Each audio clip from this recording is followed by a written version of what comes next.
Well, the FTC, Federal Trade Commission, has said, hey, we'd like to get rid of non-competes, non-compete clauses, non-compete documents, contracts. So you may ask yourself, well, what is a non-compete? Does it have anything to do with me? Well, you may not even know, and it may already affect you.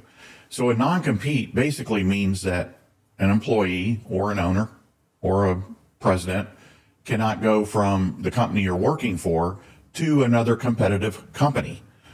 If you've had to sign a document like this, it means that you cannot go from the place that you're working at now to one of their competitors and go to work there.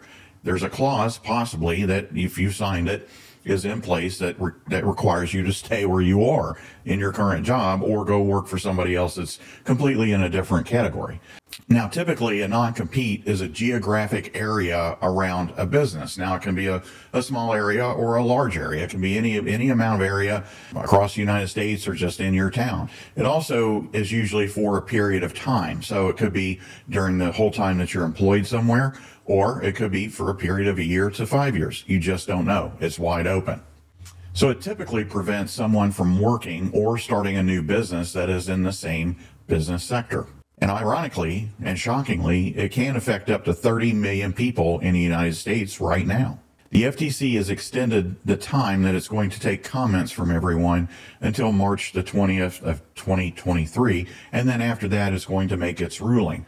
More than likely, it's going to end up in Congress and it's going to end up in court. Now, there are states that already ban non-competes. So non-competes are already illegal in California, North Dakota, Oklahoma, and the District of Columbia. Non-competes are illegal for low-wage workers in Maine, Maryland, New Hampshire, Rhode Island, and Washington.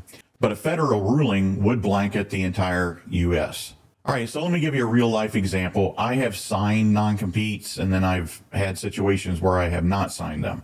So I'll give you both. One scenario I signed a non-compete was when I was selling my business. Now, the purchasing company said, in order for us to buy your business at this amount of money, you're going to have to sign this non-compete because we don't want you going across the street and building the same type business and going into competition with us.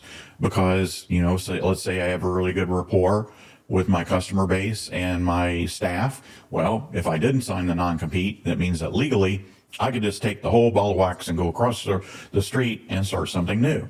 So a company wouldn't want that to happen, right? If they're making a purchase, they're spending a lot of money to buy your company from you, then they don't want that to happen. I get it. That's why I signed it. I understand that. I've also sold companies where I didn't have to sign a non-compete, which was a little bit shocking.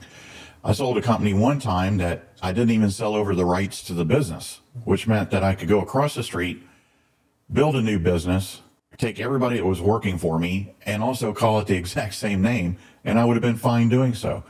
It's strange. But what is my stance on this? Well, overall, I've never made anybody sign a non-compete, like my staff or anybody. I've never done that.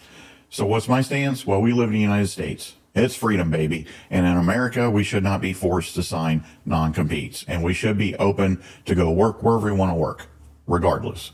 You guys have a great day. Thanks for tuning in.